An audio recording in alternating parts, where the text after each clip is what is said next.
Good day, and welcome to part 2 of the Canadian Anti-Semitism Education Foundation's program, Why is Contemporary Anti-Semitism So Sexy?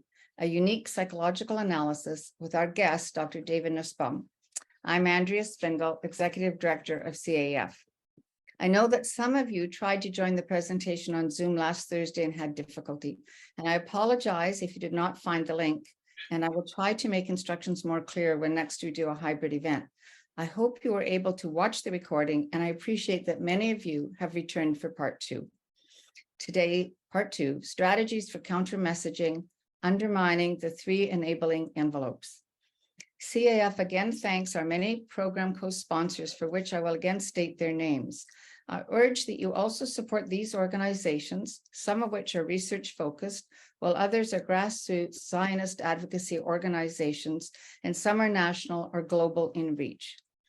The Institute for the Study of Global Antisemitism and Policy, the Lawfare Project, End Jew Hatred Canada, the International Christian Embassy Jerusalem, European Lawyers for Israel, the Israel Committee of Sonoma County, the Israel Activist Calendar, the Canadian Institute for Jewish Research, the Mattathias Project, Herut Canada, Canadians for Israel's Legal Rights, Beth Tikva Synagogue, Doctors Against Racism and Antisemitism, Americans for a Safe Israel, the Ludger Center Congregation, and JTeach.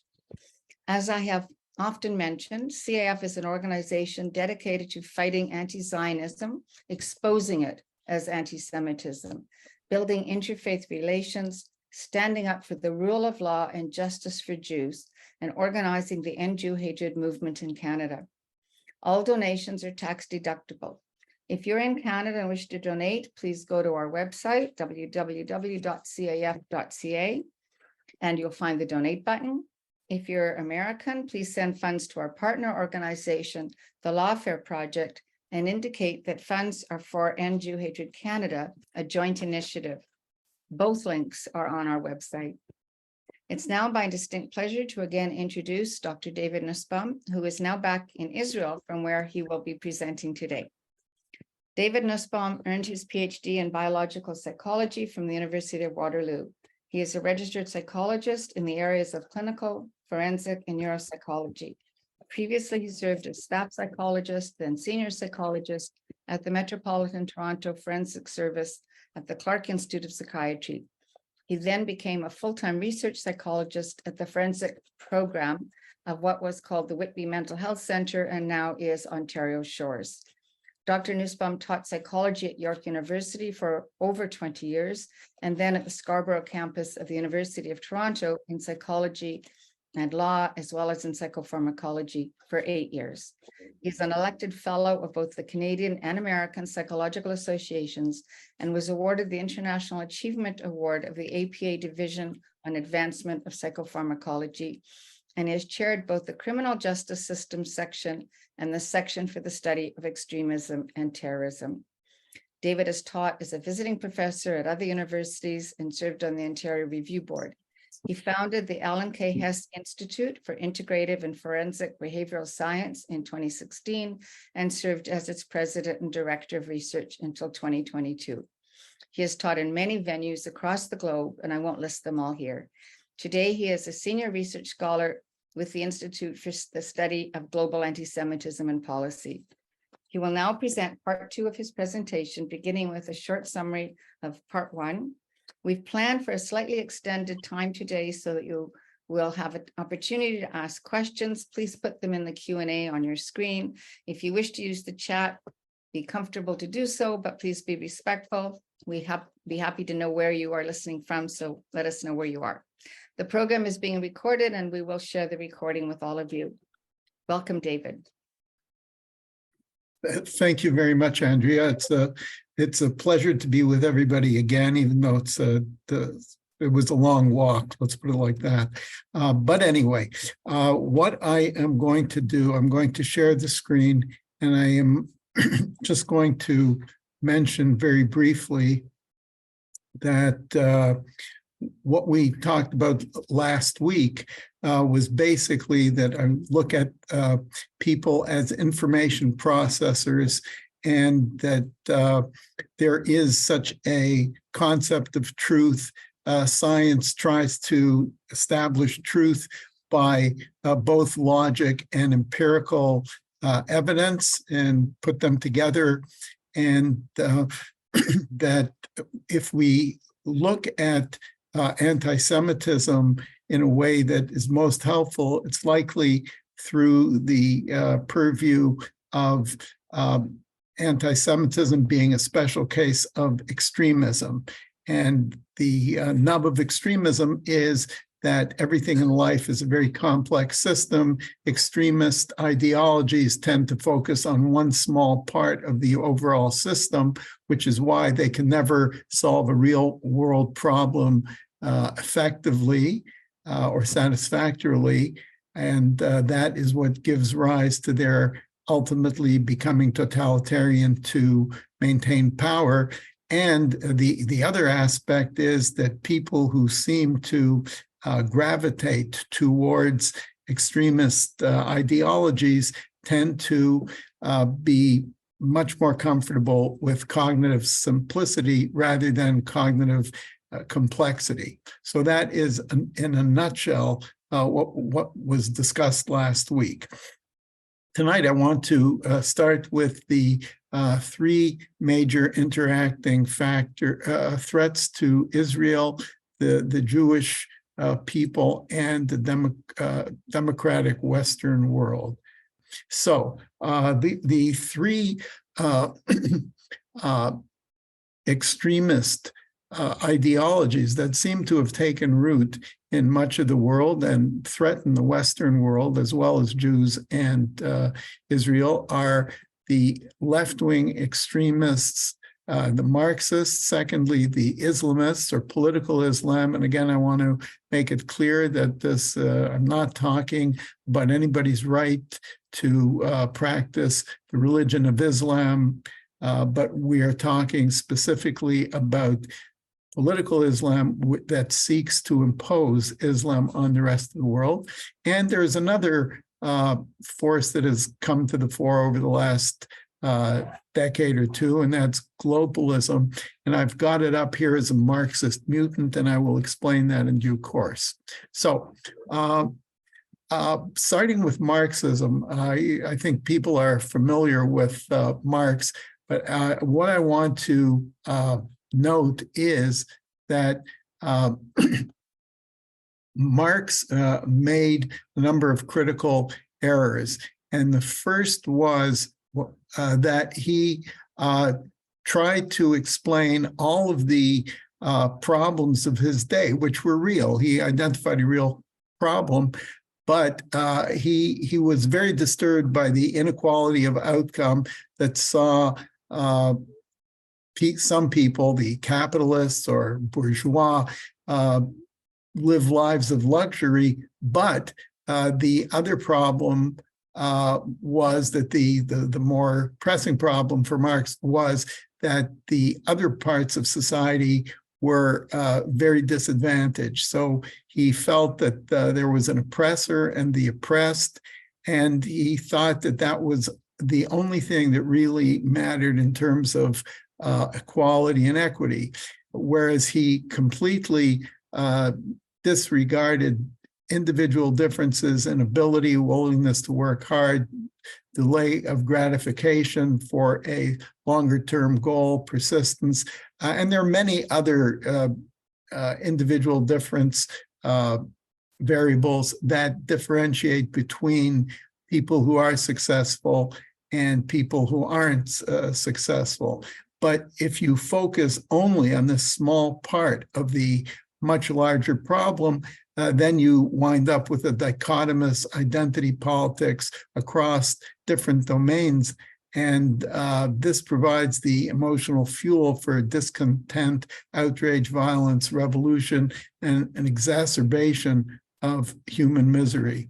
And Marxism has been tried 26 times in history and always with the same result. So Marx, and this is the kernel of truth was the idea that there was inequality. But his solution was very extremist in that he didn't consider the whole system. And he felt that if you just rid society of the greedy, aggressive, oppressive capitalists and impose an egalitarian, socialist, communist government, everything would be okay. And his operating principle was from each according to his ability, to each according to his needs. And so everything would be fine. However, he also believed that if the corrupting influence of capitalism disappeared, greed would vanish, and then humanity would experience utopia and the problem solved. And the only problem was that it didn't work. And what Marx actually did in terms of psychology was he substituted envy of all of the people who were not in the upper socioeconomic class, for greed, which he said drove the financially successful financial classes. So he dichotomized the world into the demonic oppressors and the aggrieved, oppressed victim classes. And I'm not going to discuss this in detail, but as it's in front of you, you can see that when we talk about equality of humans, we're talking about equality before the law or equality before God for believers. But as we all know, people are very different. We have cognitive differences, we have personality and temperament differences, we have physical characteristics that are very different. And so you can see these on the screen. So obviously, some of these will lead to people being more or less successful, and certainly in combination. So it's pretty complex. And to just say, well, the capitalists are responsible for all inequality, that's an oversimplification. And another problem that Marx did not consider was that he never stipulated how a fair determination would result of individuals' abilities and needs, and who would make that determination. So obviously, somebody beyond the individual would make the interpretation, and this implicitly implies some redistribution hierarchies. And then the people who populated those hierarchies were every bit as greedy as the capitalists, and some more.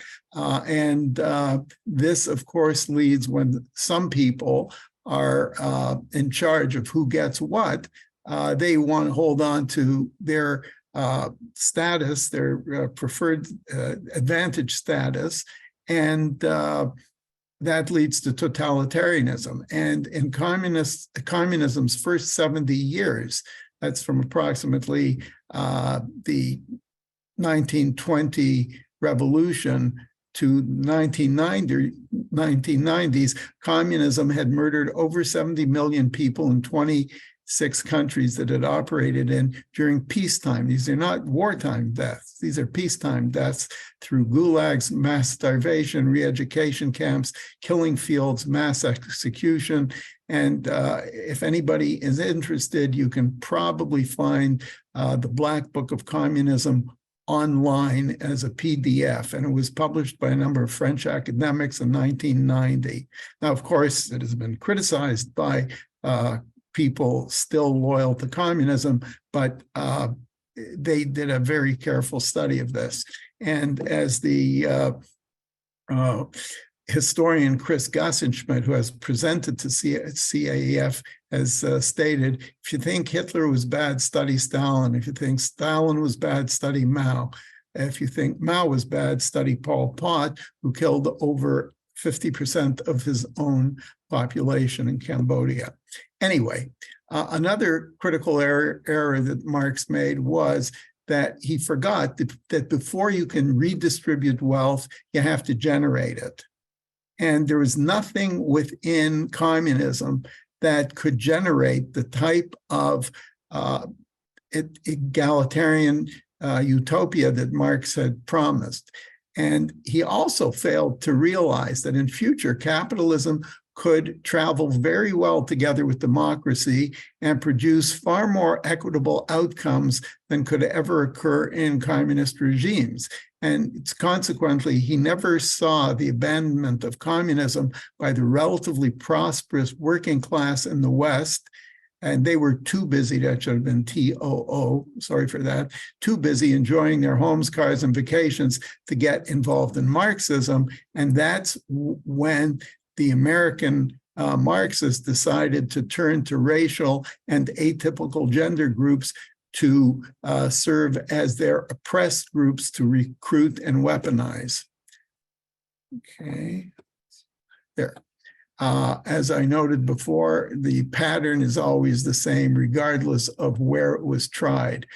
And the pattern of how this happens in history is that before they are put in power, they promise a classless, egalitarian society with no differences between people. And second, once they're in, given that they cannot possibly deliver on their promise, the state fails to produce an even remotely adequate standard of living. And then the third thing that happens is that the people decide that they've had enough and they want to change their form of government. And that's when the velvet utopian glove is removed and the previously unseen iron fist takes over. And as I said before, during peacetime, communist regimes had murdered over 70 million of their own citizens for political purposes. Now, why is that a problem for Jews, for Israel, and the West, humanity in general? Well, first of all, Marxists believed that communism was infallible and an unstoppable force in history. And consequently, they believed that they could impose it on anybody, whether they were willing to do it or not. And so if individuals or groups resisted, the counter-revolutionaries could be punished, imprisoned, or murdered. And they always believed that the ends justified the means, and you can't transform a corrupt capitalist society into a utopian communist society without breaking a few eggs. So if we have to kill a few people along the way, or many people, it doesn't matter. And it didn't stop with one country. There was the well-known Communist Internationale. They wanted to control the whole world, and they were entirely intolerant of religion, because any religion has some supreme being which cuts into their power and authority. And so they didn't want religion or any other philosophical challenge or political challenge like democracy. And so democracies would result in government by, of, and for the people, and the people could reject the party's view of things, and that's why they would not tolerate it. Now, moving from communism, what is the threat from Islamism? And again, not Islam per se, but the political part of Islam that seeks to, again, control the world. Well, the phase one, there are numerous scriptural texts and history, and that's not the focus of my talk, but I will note that it is used by political Islamist extremists to justify their fanatical hatred and genocidal agenda of the infidels, and that, of course, includes the Jews, but it also includes others, such as Christians, Zoroastrians, Hindus, and you can read up on the history of Islamism and other religions. The phase two, which is more recent, is formally political Islam or radical Islam. And it was started by Hussein al-Banna, who founded the Muslim Brotherhood while in prison in 1928. And again, this is not a condemnation of individual Muslims. I've had many wonderful Muslim students at York University and Scarborough College, or the U of T Scarborough campus. And but we're talking again about this very extremist offshoot of Islam. And it is a realistic identification of the ideological basis of the content utilized to fuel an overwhelming majority of contemporary anti-Semitism. And that's why this is very important. Now, just to show you a little graphic, according to the Islamists, the world is separated into two: the Dar al-Islam, which is the residence or the home of Islam, and then there's Dar al-Harb, the not yet Muslim part of the world. And Harb in Arabic, I am told, is related to Cherev in Hebrew, which is the sword. So either you're with us or you're against us. And there is not an easy acceptance of the others by the Islamists. Whoops. Okay. And if we look at why and how it is a problem, Islamists also, like communists, but they believe it's Islam that is infallible, and they can impose Islam on the unwilling, including a protection tax, or jizya, as it's called in Arabic, for Jews and Christians. They are special because they are people of the book, and Islam accepts Abraham, Isaac, Jacob, Moses, etc., as prophets, and as they do with Jesus. However, they believe that Allah spoke to Muhammad, and Muhammad has the final and permanent version. So if individuals or groups resist, the kuffars or infidels could be punished, exiled, or murdered, and the ends that they sought, being that they were fulfilling the divine will, according to the Islamists, justified whatever means they felt were necessary to impose it. And they seek to impose Islam and a strict Sharia law on the entire world. And so again, democracy, as we appreciate it in the West, is in conflict with that. And for 1400 years, there is a history of on and off conflict with Jews, and they hold Jews in contempt because the Jews rejected Muhammad's invitation to join him.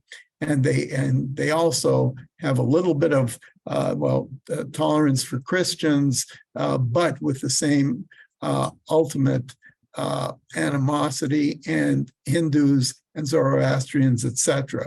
Now, Israel is a foreign entity in their way of thinking, embedded into an Islamic area on the globe, and so Israel is a problem. Now, again, this is something that I put up last time.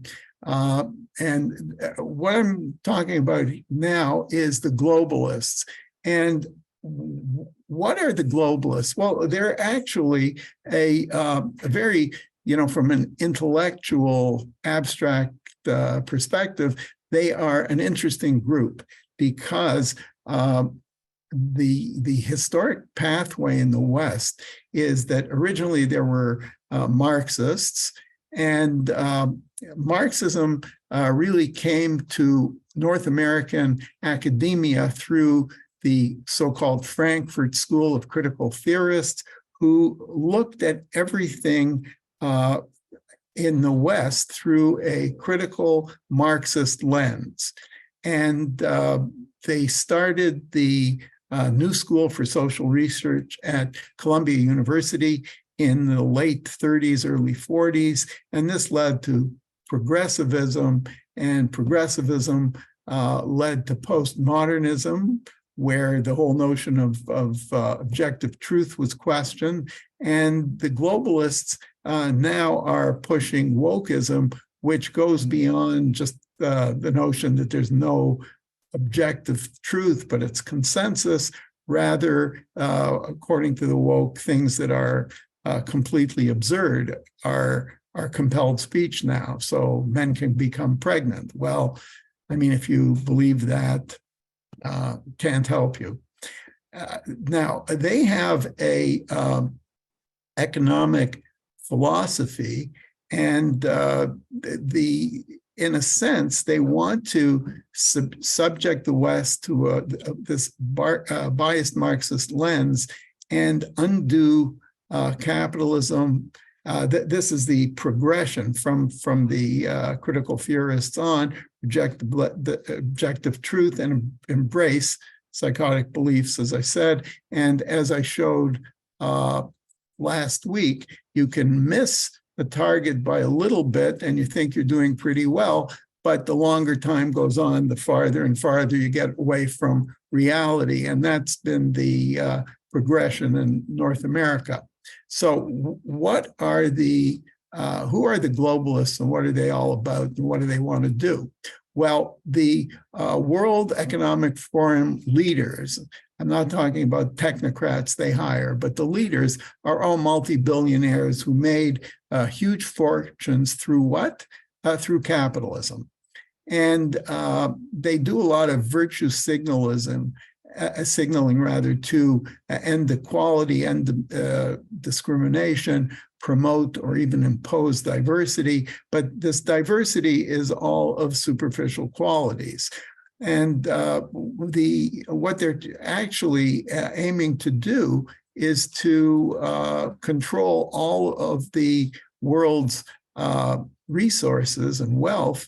And then once they do that, they pretty much control humanity. And then they can decide everything about how people eat, what they eat, how people live, what they eat. So they're talking about insects as sources of protein and all of that. This is far from democracy. And they appointed themselves, and there's always problems with people who appoint themselves. And perhaps the epitome of the movement is Klaus Schwab and his comment, you will have nothing and you will be happy. And that is the end game that they envision, that they will control everything and people will live in 15-minute cities where you will be confined to your own home and a 15-minute walk and everything will be available that you will be allowed. Now, I wonder if Schwab would be happy with nothing. He's an extremely wealthy person like the others. So the globalists believe that a global planned economy is infallible and they can impose it on the unwilling. And if individuals or groups resist, they can be silenced, punished financially or worse. And the ends being driven by the infallible elite always justify the mean. And you can see that there is a pattern between the basic notions, not the theological details, but the basic ideas about we have all of the answers, and because we have all the answers, we can impose our ideology on everybody else, whether they like it or not. Now, where this becomes a specific problem for Israel and Jews in general is that a Jewish Israel is a particularist entity. And what the World Economic Forum is trying to do with the diversity aspect is that they're saying that what foments all sorts of conflict between people is that people belong to different countries and they belong to different religions and they have all sorts of differences in wealth and all of that. And it's because of the differences between people that there are conflicts. So if everybody clings to their particularist identities, then we have conflict. And they want to eradicate all particularism and have everybody simply be another citizen of the world. And so they have to get rid of nation states, cultures, religions, traditional values, gender roles, meritocracy, And of course, Jews believe in all of those things. And that's why the particularist Jews, like particularists everywhere, are evil. And the Jewish Israel is very bad. So the solution that all of these extremist groups have is to rid the world of the greedy capitalists for the Marxists, the infidels for the Islamists, and the particularists for the globalists. And the Nazis were sort of similar, except their ideology was racial. And so if they just rid the world of the inferior races, everything would be fine. Now, I think I've pretty much said that. So now what I want to get into is the strategies and tactics that different groups use. And we're only halfway through the hour, so things are moving along well. So I want to first tell you about the strategies and tactics used by these extremist groups.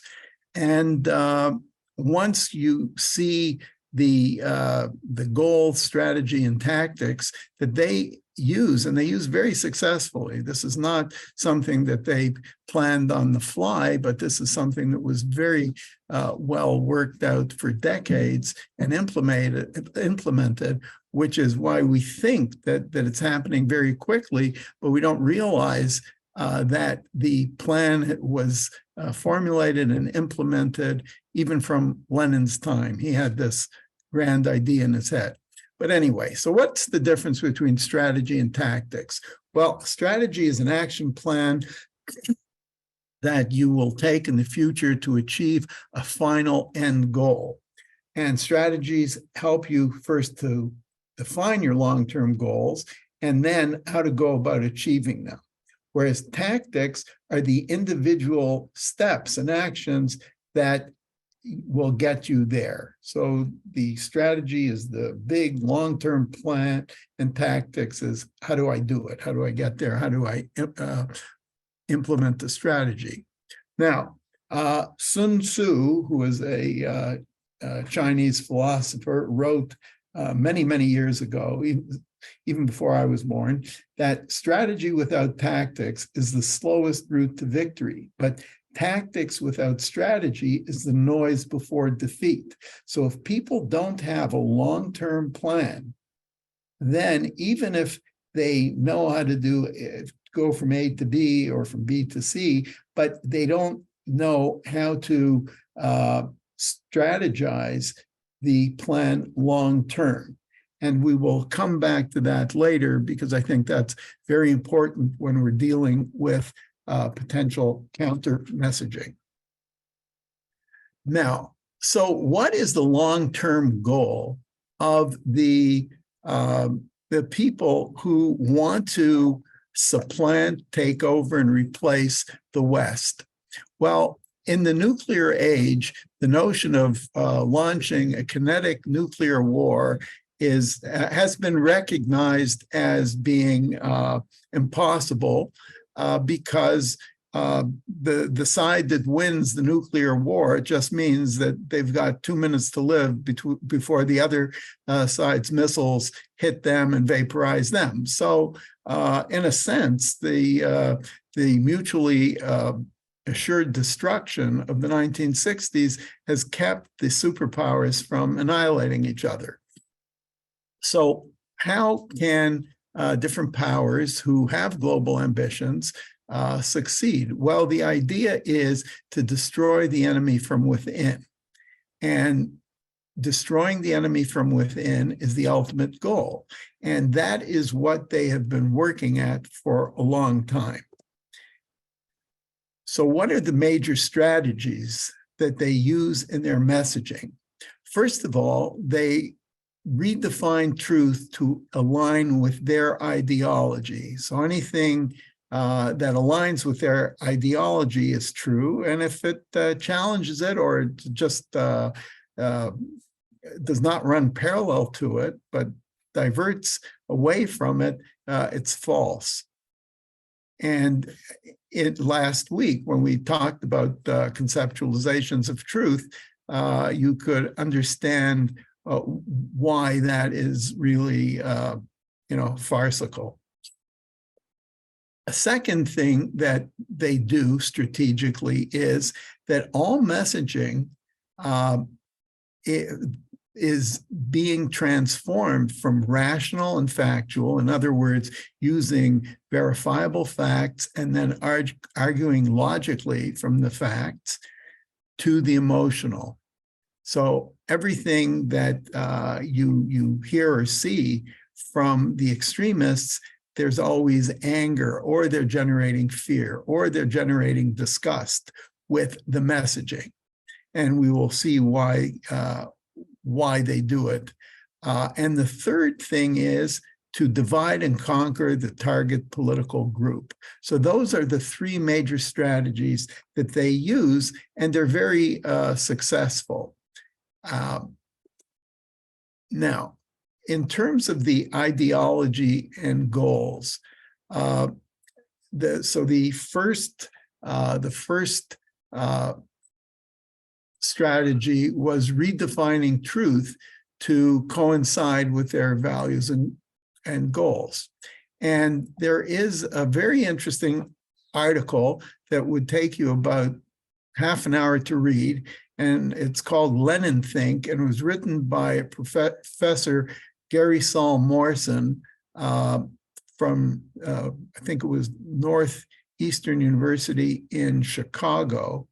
And he was raised as a pink diaper baby. His parents were card-carrying communists, and he grew up within the communist ideology. But then when he was older and wiser, he looked back at it and he became very opposed to it. And he wrote this article called Lenin Think. And one of the sentences in there is very powerful. A true Leninist does not decide whether to lie. He automatically says what is most useful with no reflection necessary. That is why he can show no visible signs of mendacity, perhaps even pass a lie detector test. So if you want to read something about the sort of cognitive mindset of a communist ideologue, this is a good, quick read. Now, here's something, another quote from Lenin himself, and he says, "Why should freedom of speech and freedom of press be allowed? Why should a government which is doing what it believes to be right allow itself to be criticized? It would not allow opposition by lethal weapons.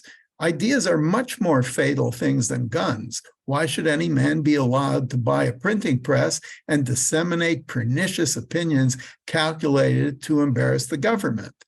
So Lenin obviously assumed that whatever governments believed to be right is right, and this is pure totalitarianism. Obviously, Lenin, in quotation marks, knew that he did not have credible answers to what a man might write on a printing press, because if we believe that we have the truth, then we should not be intimidated by other people asking us questions, because we can answer them. And if we don't have satisfactory answers, then we have to rethink our positions. Okay, so that's the first strategy. Second is to transform messaging from the rational and factual to the emotional. And they do this because emotions are easier to manipulate than facts and logic. Emotions can be induced rapidly, and one of the best ways of doing this is to show visual displays that can be doctored for emotional impact, and they work instantly, persuasively, and it's very hard to get them out of your mind. Another thing is emotions don't need logical proof. if you feel strongly about somebody, you meet somebody and you really like them or you really dislike them, you don't stop and ask yourself, okay, let me try to think, why is it that I feel strongly, positively or negatively about this person or about this idea? When it's at the emotional level, it goes, it has a shorter pathway to the decision area of the brain. And even if people think about it, often it's after the behavioral decision has been made. So I found this online, and this is the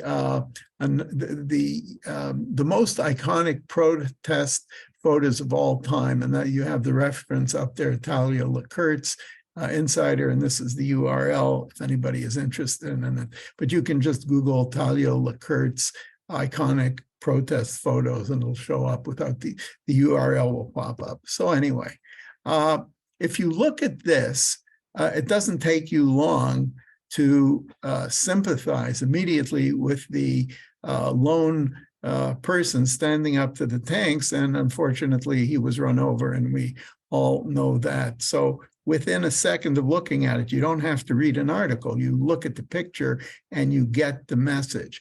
Here is another one in her article, and this was taken in, I think it was 1938 or 39, from Family Adler. They looked out across the road towards their local Nazi headquarters with the Nazi flag, and in protest, they put a menorah in their window. And so it's a very powerful picture, and again, that's it's immediate. This is one of the founders of the BLM movement in the United States, and she was protesting, and she was being arrested by 3 SWAT team members with all sorts of munitions and armor and their reinforcements behind her. And it again, it very quickly sets up a powerful message that is difficult to erase from memory. And whether you, you know, you're not given any of the background. What did she do? Why did they want to arrest her? Anything but that. The visual display conveys the emotion and a very limited context. And this is a similar, this was a student in New York City, and this is one of the photos that was used to influence the judiciary to end segregation in schools. So that just shows the very powerful means that photographs can exert, and something to think about when we try to combat anti-Semitism. Are we using things that have a very quick and immediate impact emotionally, or are we more verbal and we try to get people to read articles and listen to talks like this talk? Okay, so all of those 3 ideologies seem to be able to vilify the Jew fairly easily.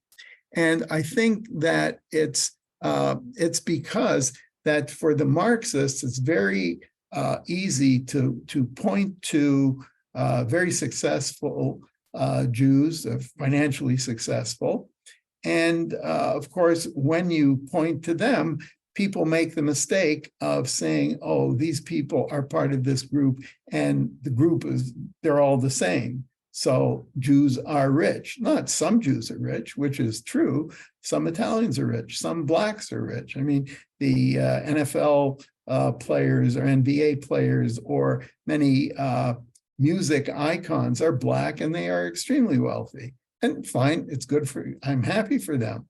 But the point is that when it comes to Jews, it's very easy for the leftists to call Jews financially successful, and they have all the money. And how could they have all the money because everybody is created equal, and so they must have cheated to get their money. And so that's the leftist approach to it. For the Islamists, they reject non-believers who have actively rejected an offer to embrace the Quran when they were approached by the Prophet. And so the initial animosity towards Jews in Islam came from that. But interestingly, and more recently, due to historical events, including the Grand Mufti of Jerusalem, who was an ally of Hitler before the war, they started importing Arab translations of Protocols of the Elders of Zion. And that was a big hit because it resonated with the pre-existing animosity towards Jews in much of the Arab world. Then for the globalists, Israel is seeking to stay as a particularist Jewish state. And so by intersectionality, that automatically makes them part of the global privileged and oppressor class. And for Nazis, of course, Jews were part of the inferior and limiting part of humanity's genetic pool, with an awful lot of Nobel Prizes to sort of question that. But again, within the cultural envelope, as long as the cultural envelope is intact, it doesn't matter what you say.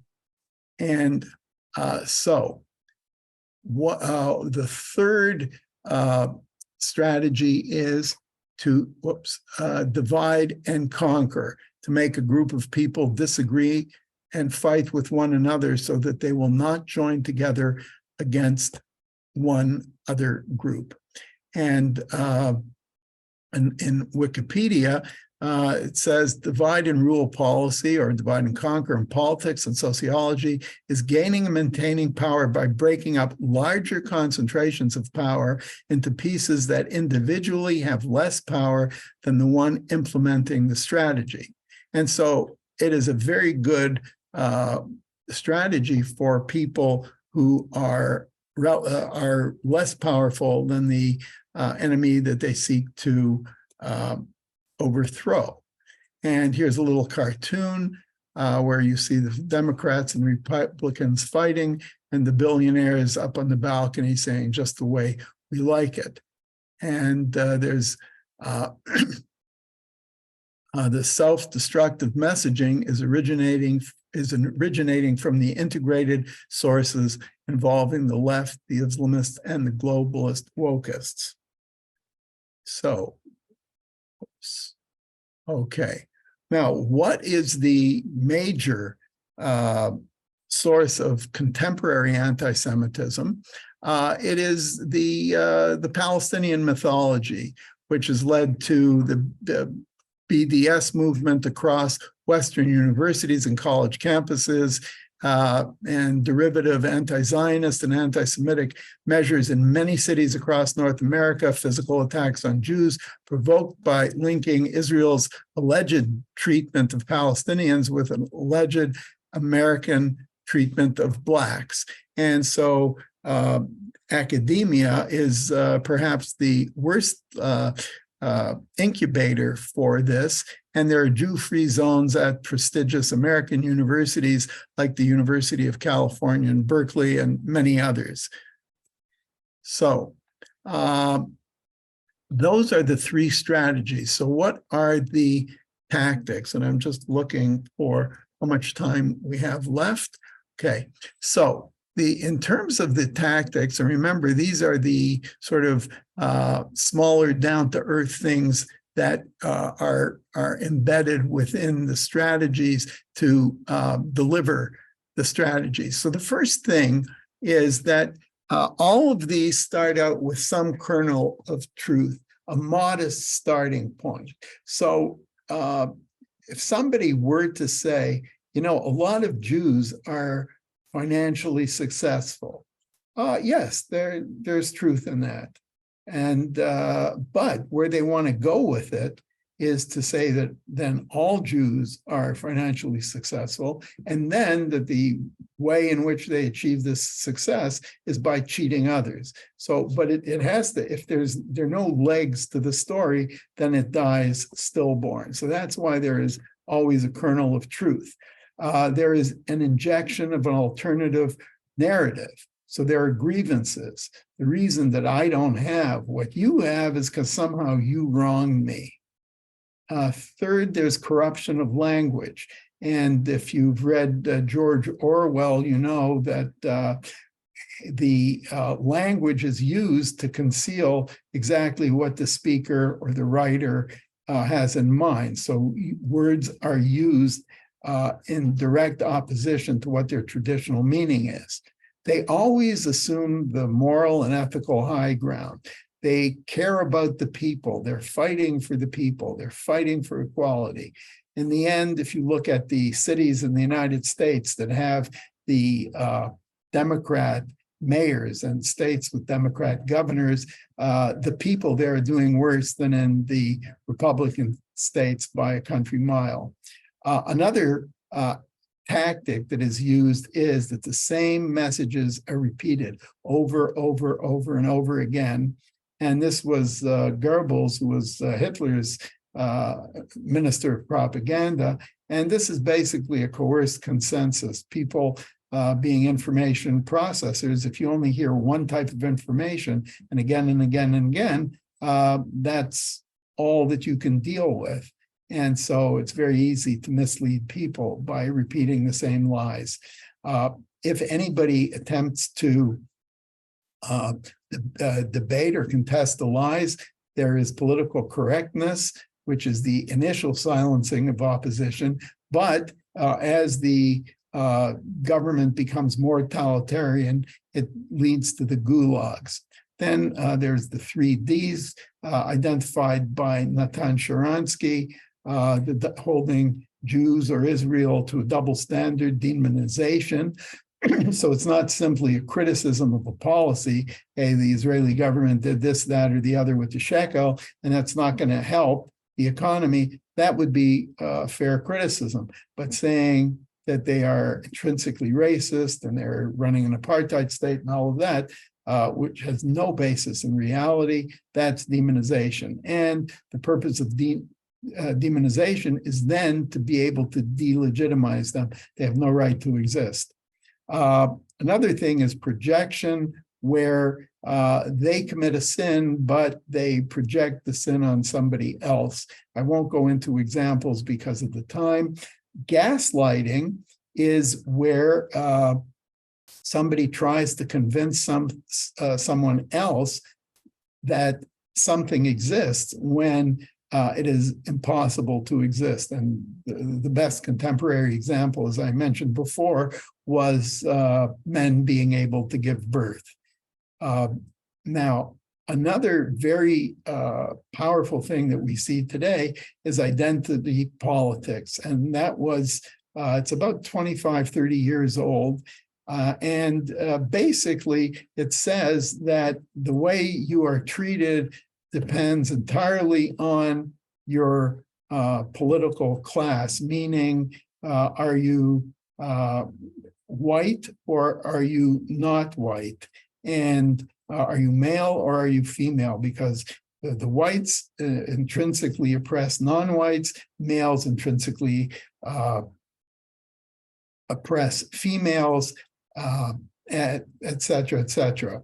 And so the idea is to cancel the culture, knock down the whole structure of Western governments, religion, family, and personal identity. And then when that happens, then people's identities being destroyed are very easy prey, and it's easy to get them to assume the extremist identity. And that's the ultimate goal of destroying from within.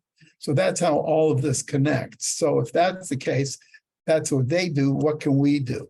Well, first of all, I think we have to look at some of the things that we've done. And I have done this Andrea can tell you about this. There was an article written in the McGill Daily, I don't know, it was 6 or 7 years ago, that charged that Israel was committing eco-terrorism and eco-genocide on the Palestinian people because they were not furnishing them with sufficient water to survive, and Israel had reneged on a commitment to give so many gallons per person years ago, and Israel didn't even show up to a meeting to discuss it.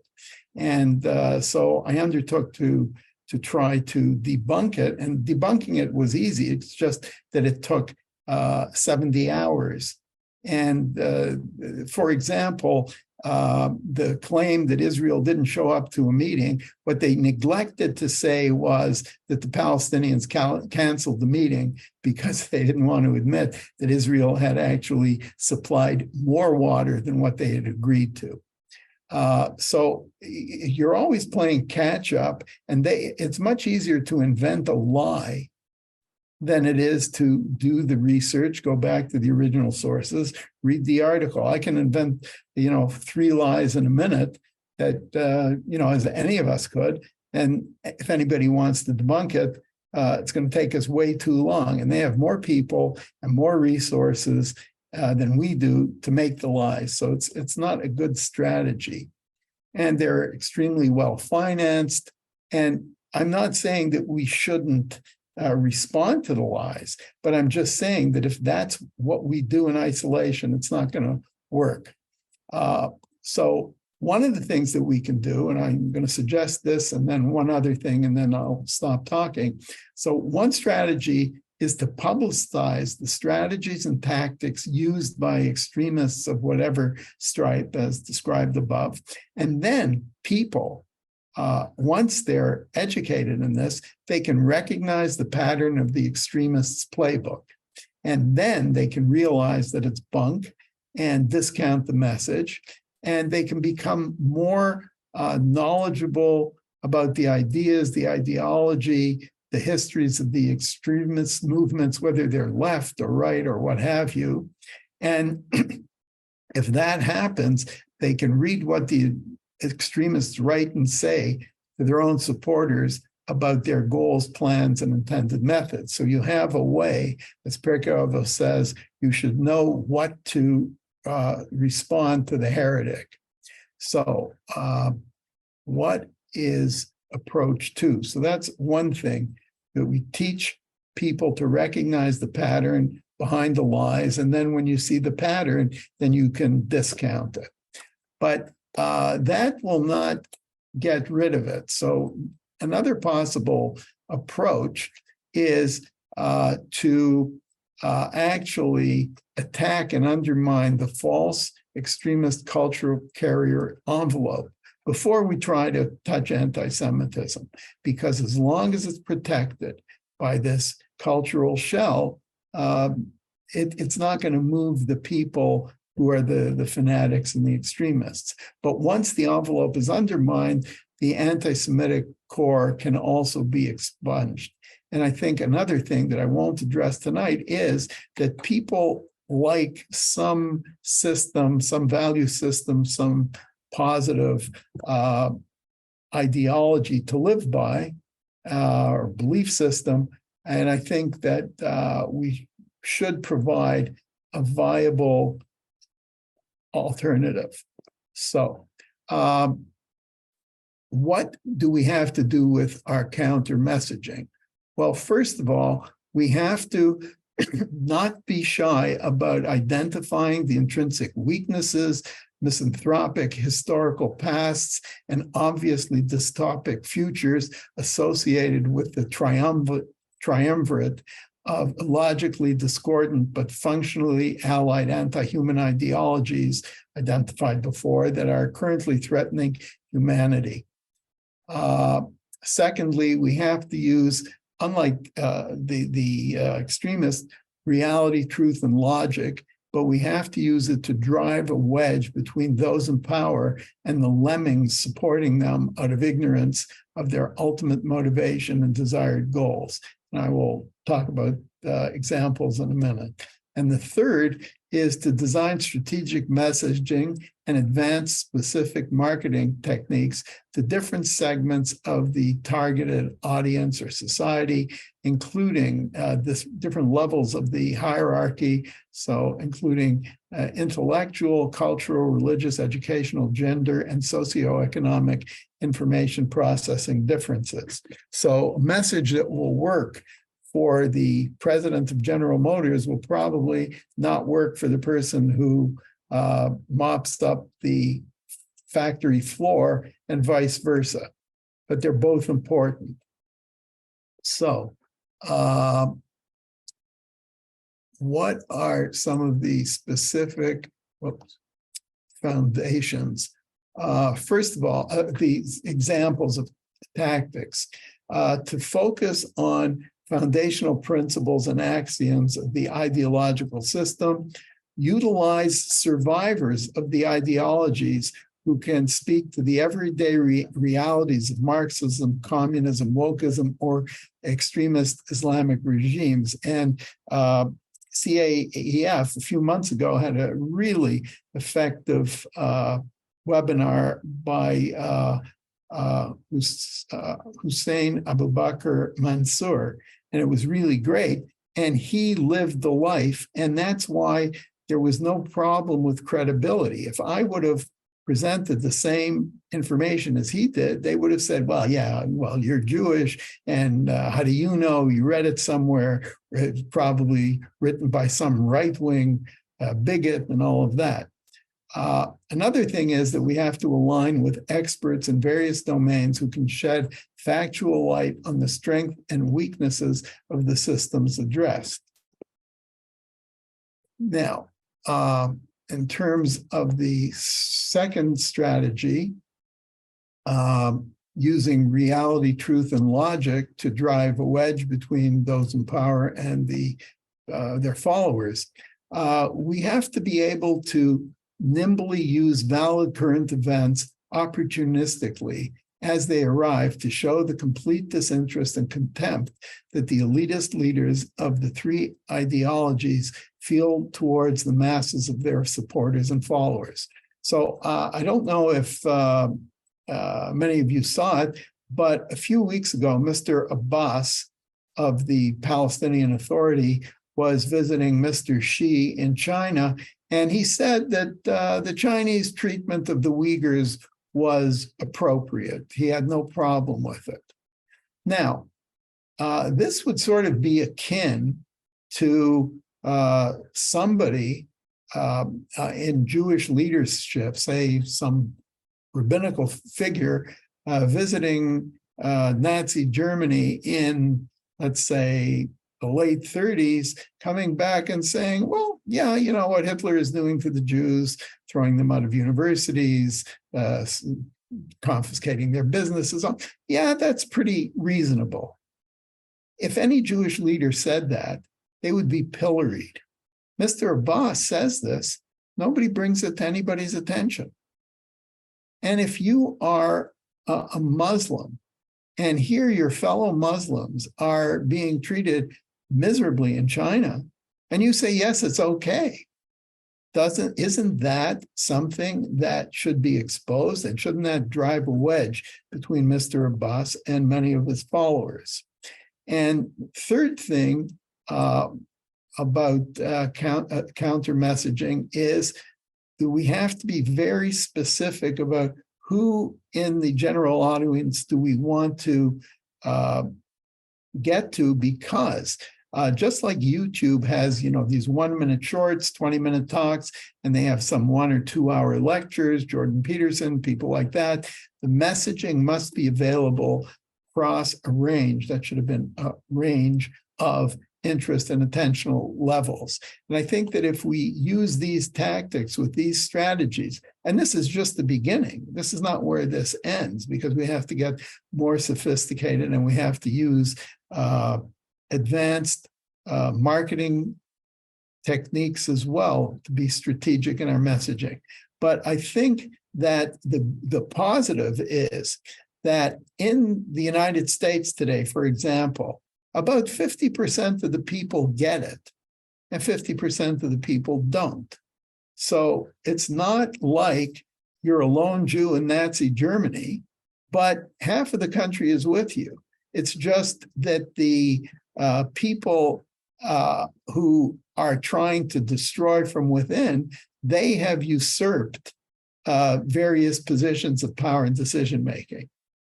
But that is less of an uphill fight. It is an uphill fight, but it's less of an uphill fight than if you were a Jew in Germany in 1939. So I think I will end here. I think I'm within the, I think I started about an hour ago. So I am now looking forward to attempting to answer questions. Thank you, David. If you could just close the share screen. I think I can do that. Okay. Stop sharing. Stop share. Yes, great. Okay. We do have Here we questions. One of the first questions is, not surprisingly, do you see George Soros and maybe even Henry Kissinger in the class of globalists that you've described? I don't know that much about Kissinger. It would not surprise me because he seems to gravitate towards power, but that's just my observation. Soros, definitely. I think what I would, if I don't like people to believe me because this is what I said. I would like people to go to a website, which is Mr. Soros's organization's own website, the Open Society Foundation. And they have offices in over 120 countries on the face of the earth.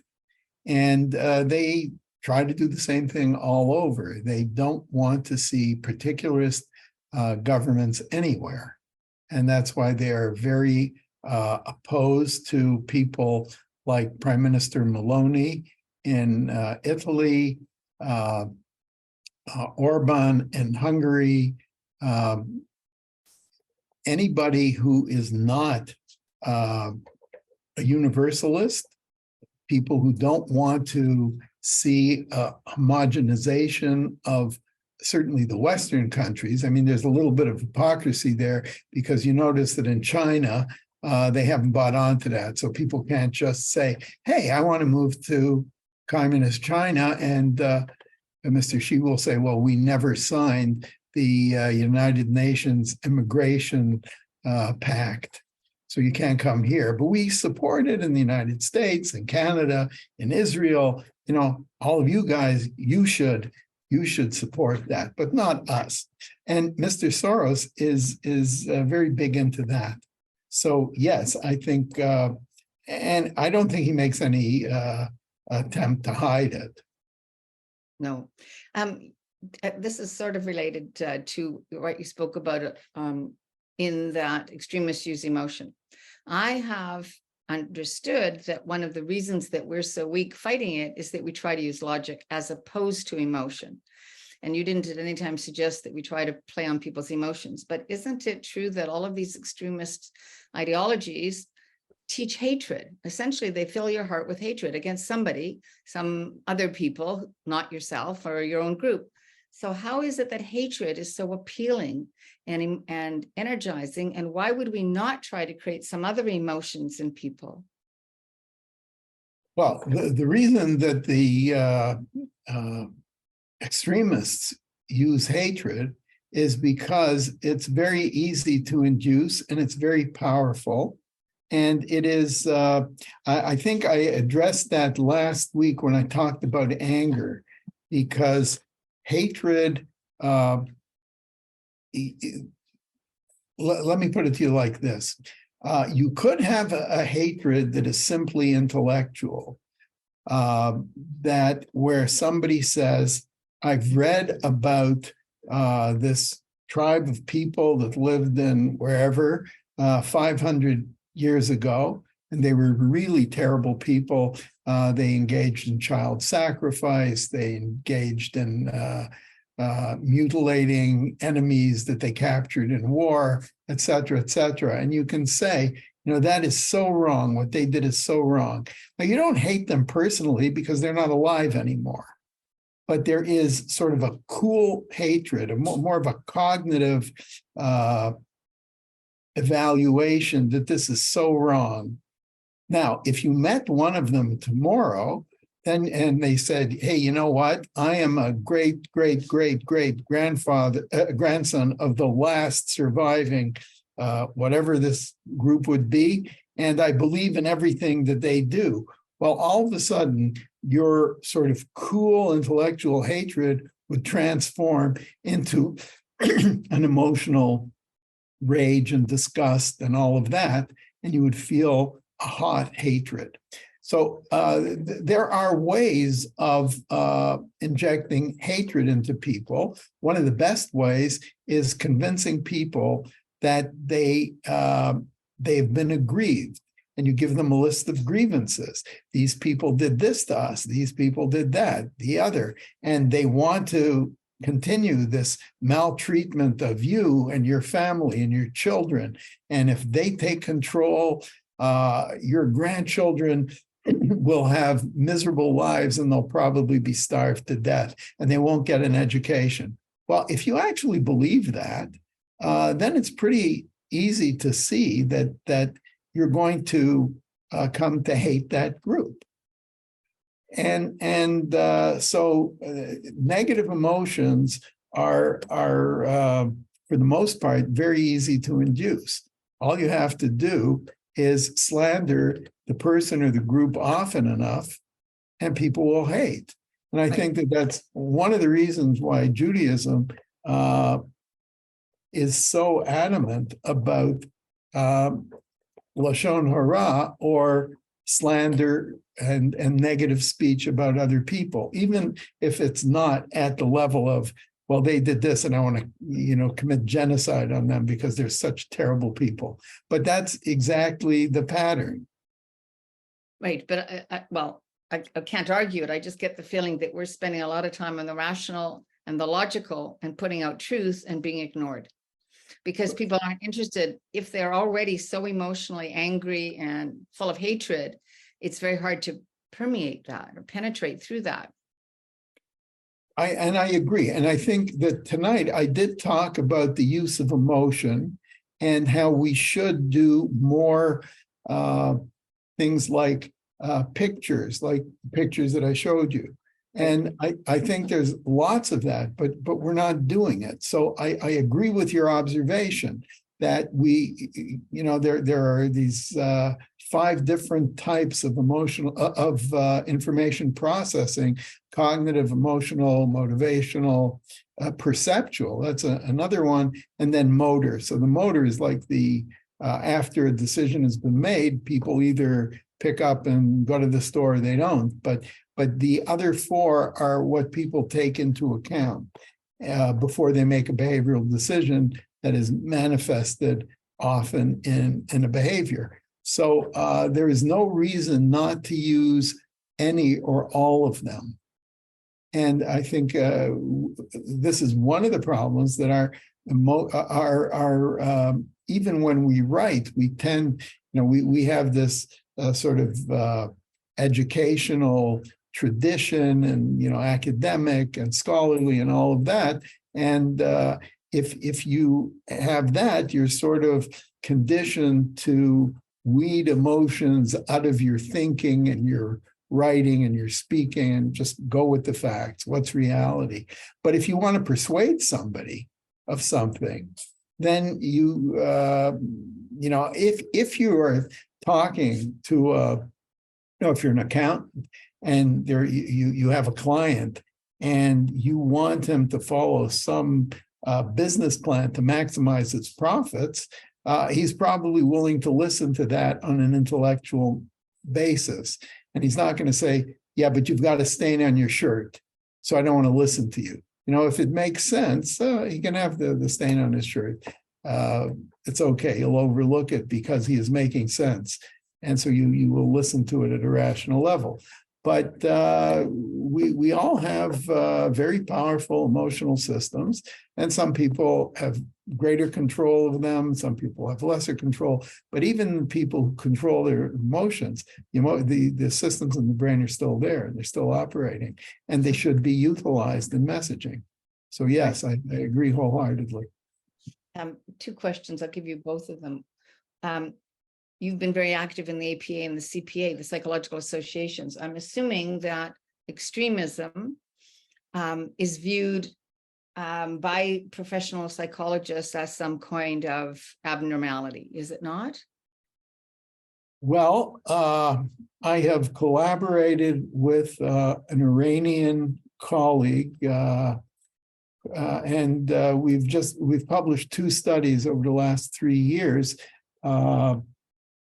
about that question and how Salafists recruit people to join their terrorist organizations. And what comes out of this research very clearly is that it's not psychopathology that gets them. It is the milieu, it is the social system, it is the family, and very, very few of them are mentally disordered. Now, that doesn't mean that nobody, there is a percentage of society in general that has some form of a mental disorder. But these people, what we did in the paper, what he did, he generated the data. I mean, I did not go to the border towns in Iran to speak, but he actually sort of did he lived in the area, and so they knew him, and he didn't do anything. He got their informed consent. They knew he was writing a research paper on it, but he validated what they told him from family members and other people in the communities who knew these people. And like I said, of course, there are some people in terrorist organizations who are mentally disordered, but for the most part, they are not. And one of the reasons I believe that that's the case is because terrorist organizations pull off some fairly sophisticated things. And if you have somebody suffering, unfortunately, from schizophrenia, from bipolar mood disorder, delusional disorder, and you have a plan that has timing and location and all of that in it, you don't want somebody with compromised cognitive abilities to be involved, because he or she is going to mess up the operation. Right. And if you look at all the 9/11 people, almost all of them had university educations. Right, exactly. And if we could dismiss them all as just psychopathology, then nobody would be ever held, there'd be no justice. Nobody would ever be held accountable. Well, all you would have to do is, supply them with antipsychotic medication or antidepressants, and then the problem is solved. But that's not what the problem is at all. Right. What about discrediting the messenger? I don't know if that's simple, because the messengers in these cases are, large volumes of people and organizations to date. I think a lot has been done to try to discredit Soros and the World Economic Forum. I don't think we're making any headway there, and pretty hard to discredit Islamism without running into being called racist and Islamophobic, right? Okay, so one of the things that I mentioned tonight was that it's very useful to get people who have lived in those communities and experienced what they're really like to speak up and speak out about their experiences. And having taught at the University of Toronto Scarborough, I had a number of Muslim students from all over the Middle East. I mean, they or their parents were born there.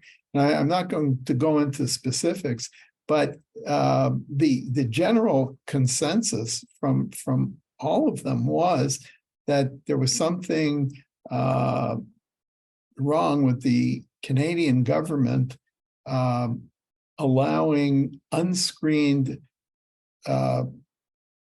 people from the Middle East into Canada, and they would say, my parents left Iran, Iraq, Syria, Turkey, here or there to get away from this, and now they're bringing it right here.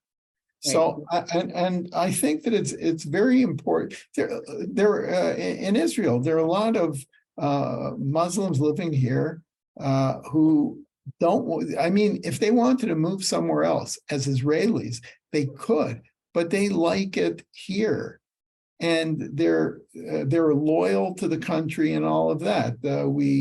We had an appliance salesman who's a Muslim, and he's from Chechnya. And he moved here because he says it's so much better here than Chechnya. He said the only place he would rather live is in Abu Dhabi, but he can't get a job there, so he can't move there. But Israel is the next place, best place to live.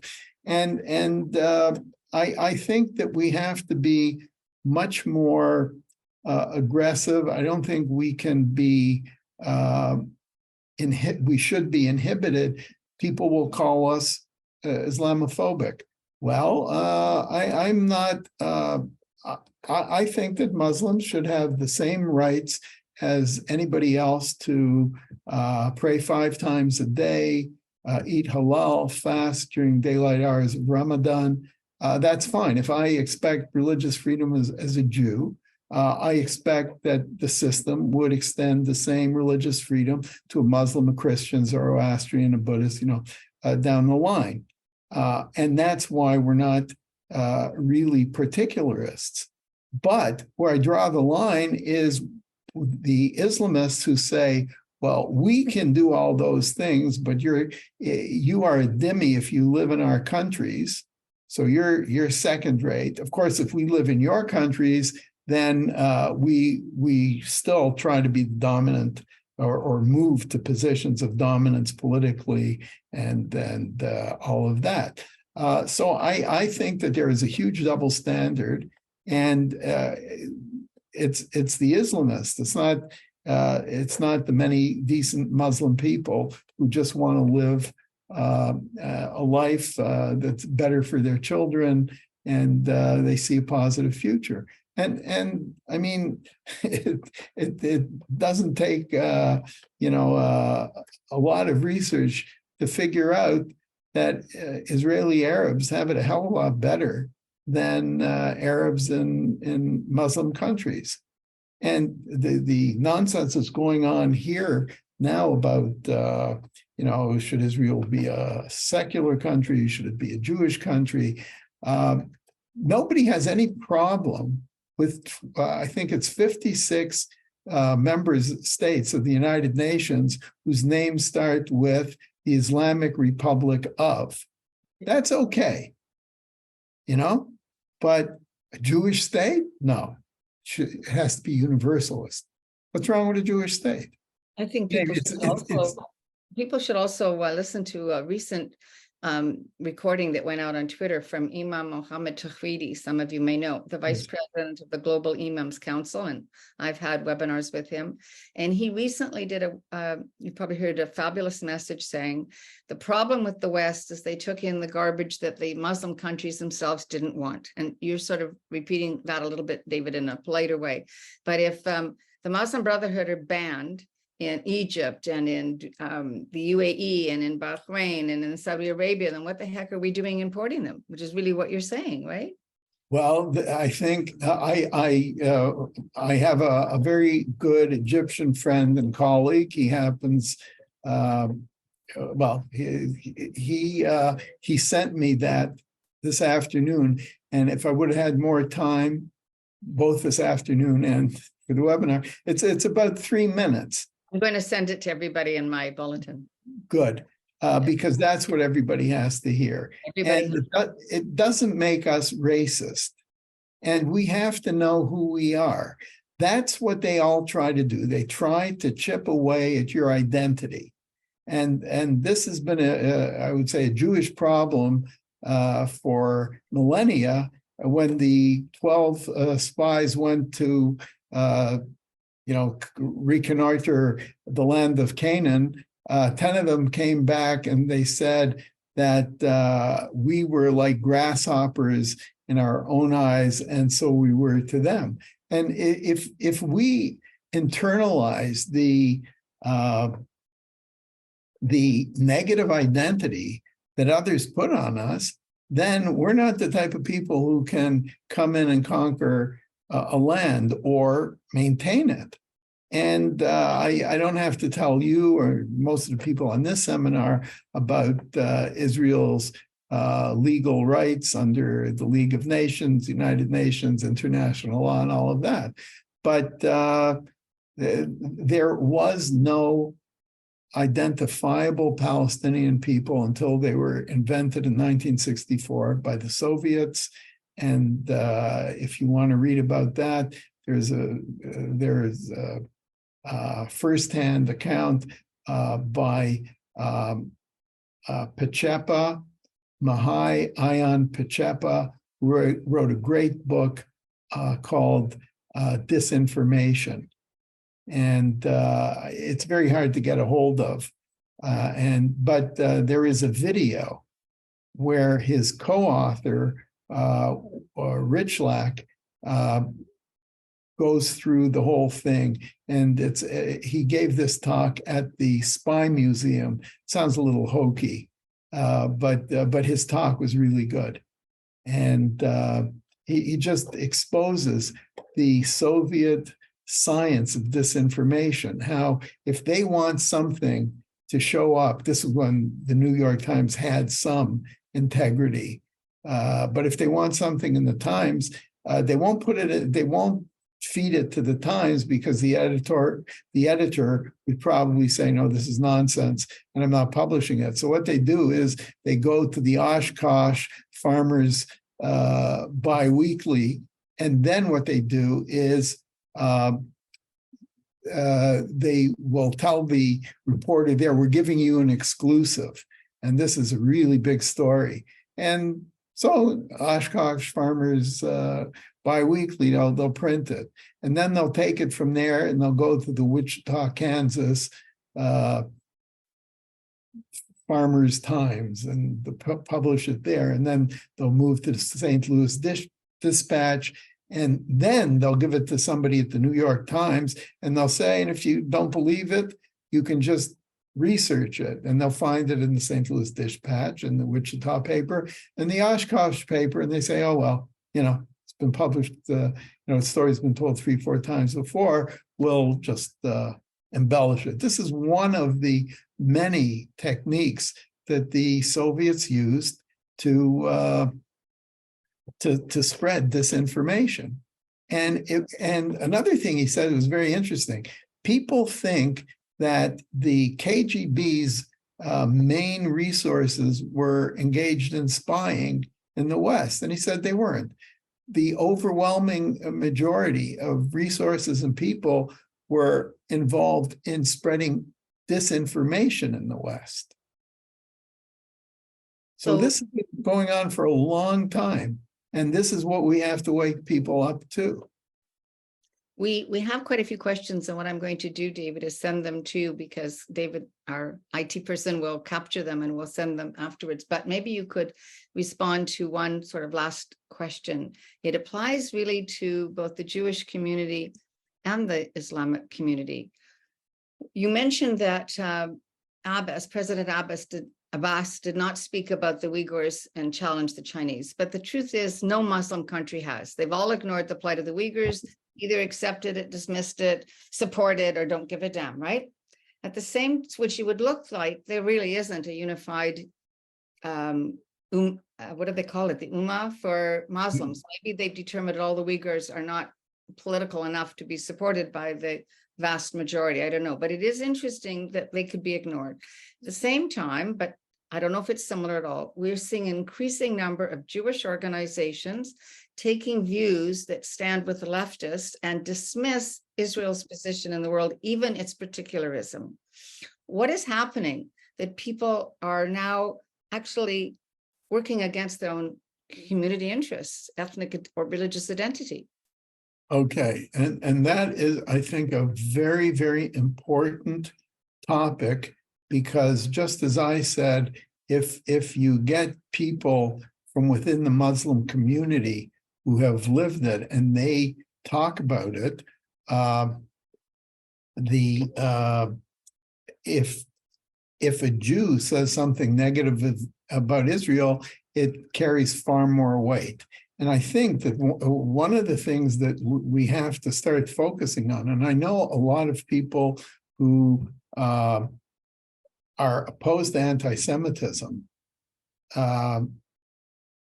don't want to sort of identify Jewish groups as being anti-Semitic. But I think the sad reality is that there are those who are acting to the detriment of the Jewish people and the state of Israel. And unfortunately, there are some here as well. I don't want to get into, naming names and politics and that, but I'm talking just about in terms of principles. I think that the problem is that they have lost their Jewish identity. And what I mean by that is, if you ask them, are you Jewish? They will say, oh, of course I'm Jewish. But I just don't believe in Jewish values. I don't keep Jewish holidays. I don't identify with the state of Israel. And they basically, because of their long-term exposure to leftist values, leftist thinking, they've become universalists. And universalists are not Jewish in their outlook. I'm not saying they're not halachically Jews. If their granddaughter wanted to marry my grandson, and the lineage is right, they're just as Jewish as I am halachically. But in terms of their identity and their beliefs and their value structure, they're not Jewish at all. And it's a sad reality. And I believe, I don't believe in coercing anybody into religious practice or anything like that, because I wouldn't want that turned on me. But when they step over the line, just like with Muslims, if you want to practice Islam, fine.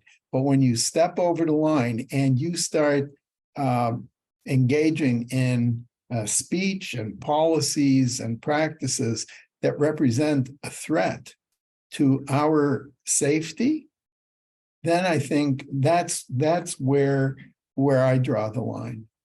And I don't think we can pull our punches. Churchill is reputed to have said that appeasement is like feeding your friends to the crocodile, hoping that he'll eat you last.